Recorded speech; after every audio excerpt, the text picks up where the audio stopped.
அனைவருக்கும் வணக்கங்க. Welcome to இமிய புஷ்பாவின் சமையல். எல்லோரும் எப்படி இருக்கீங்க? நல்லா இருக்கீங்களா? நாங்களும் நல்லா இருக்கிறோங்க. இஞ்சி மருத்துவ குணம் உள்ளதுங்க. மழைக்காலம் பனிக்காலத்துக்கெல்லாம் ஏற்றது இஞ்சி. இந்த இஞ்சி வச்சு நான் ஒரு ரெசிபி செய்ய போகிறேன். இஞ்சி தொக்கு செய்ய போகிறேங்க. இது மாதிரி சதவுள்ள இஞ்சியை எடுத்துக்கணும். இந்த இஞ்சியை தோலை சீவிட்டு நைஸாக மிக்ஸி ஜாரில் போட்டு அரைச்சின்னு வந்துடலாம். இந்த தொக்குக்கு தேவையான பொருள்லாம் பார்க்கலாங்க. ஒரு 10 கிராம் கடலைப்பருப்பு எடுத்துக்கலாம். இந்த கடலைப்பருப்பை எண்ணெய் ஊற்றாமல் வறுத்து எடுத்துக்கணுங்க. முதல்ல இஞ்சியை தோலை சீவிட்டு மிக்ஸி ஜாரில் போட்டு நைஸாக அரைச்சின்னு வந்துடலாம்.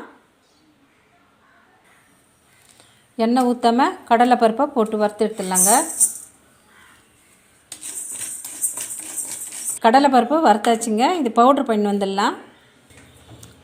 கடலைப்பருப்பு மிக்ஸி ஜாரில் போட்டு பவுட்ரு பண்ணின்னு வந்தாச்சு.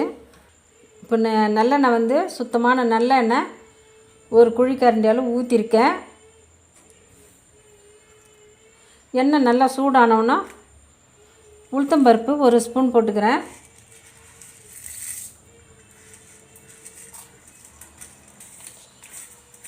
கடுகும் எண்ணெயில் போட்டுக்கலாங்க. கடுகு உளுத்தம்பருப்பு நல்லா பொரிஞ்சிடுதுங்க. பூண்டு ஒரு 4 பல் இதுமாரி பொடி பொடியாக கட் பண்ணிக்கணும். இந்த பூண்டை இந்த எண்ணெயில் போட்டுக்கிறேன். வரமிளகா ஒரு 4 எடுத்து எண்ணெய் ஊற்றாமல் இந்தமாரி வறுத்து பொடி பண்ணி வச்சுருக்கேன். பொடி பண்ண வரமிளகாவை எண்ணெயில் போட்டுக்கலாம். ஒரு 1/4 ஸ்பூன் மஞ்சள் பொடி போட்டுக்கிறேன். அரைச்ச இஞ்சியை இந்த எண்ணெயில் போட்டுக்கலாம்.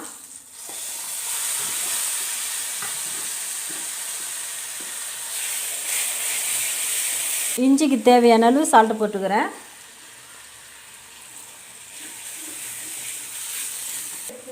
ஸ்டவ்வை சிம்மில் வச்சு இது மாதிரி கிண்டி விட்டுக்கலாங்க. இஞ்சி எண்ணெயிலே நல்லா வெந்து எண்ணெய் தெளிஞ்சு வந்துடுது. இப்போ வினிகரை ஒரு ஸ்பூன் ஊற்றிக்கிறேன்.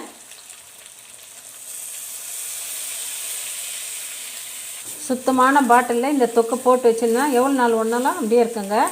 ஏன்னா இதில் வினிகர் ஊற்றிருக்கிறேன். கடலைப்பருப்பு வறுத்து பவுடர் பண்ணி வச்சுருக்கிறத கடைசியாக சேர்த்துக்கலாம். இஞ்சி தொக்கு ரெடி ஆகிடுதுங்க. இப்போ இறக்கிடலாம். தொண்டையில் உள்ள கரகரப்பு சளி எல்லாம் போவோம். இனிமேல் ஆமாம், இந்த தொக்கை இதே மாதிரி நான் செய்கிற மாதிரி செய்யுங்க. தண்ணி சேர்க்கக்கூடாது. தண்ணி சேர்க்காதையே இஞ்சியை நைஸாக அரைச்சி இது எண்ணெயிலேயே நல்லா வதக்கி எடுக்கணும். இஞ்சி அதிகமாக பேஸ்ட்டாக அரைச்சி சேர்த்துருக்குறேன். கடலை மாவு ரொம்ப காரம் கொடுக்கக்கூடாதுன்னு கடலை மாவு கொஞ்சம் 2 ஸ்பூன் இருக்கும். கடலை மாவு 2 ஸ்பூன் சேர்த்துருக்கேன். இந்த தொக்கு நல்லா டேஸ்ட்டாகவும் இருக்கும். மழை பனிக்காலத்துக்கு மருத்துவமுள்ள இஞ்சி தொக்கு ரெடி ஆகிடுதுங்க. இந்த ரெசிபி உங்களுக்கு பிடிச்சிருந்தா லைக் பண்ணுங்கள், ஷேர் பண்ணுங்கள், கமெண்ட் பண்ணுங்கள், சப்ஸ்கிரைப் பண்ணுங்கள். மறக்காமல் பக்கத்தில் இருக்கிற பெல் பட்டனையும் கிளிக் பண்ணிவிடுங்க. தேங்க்யூ.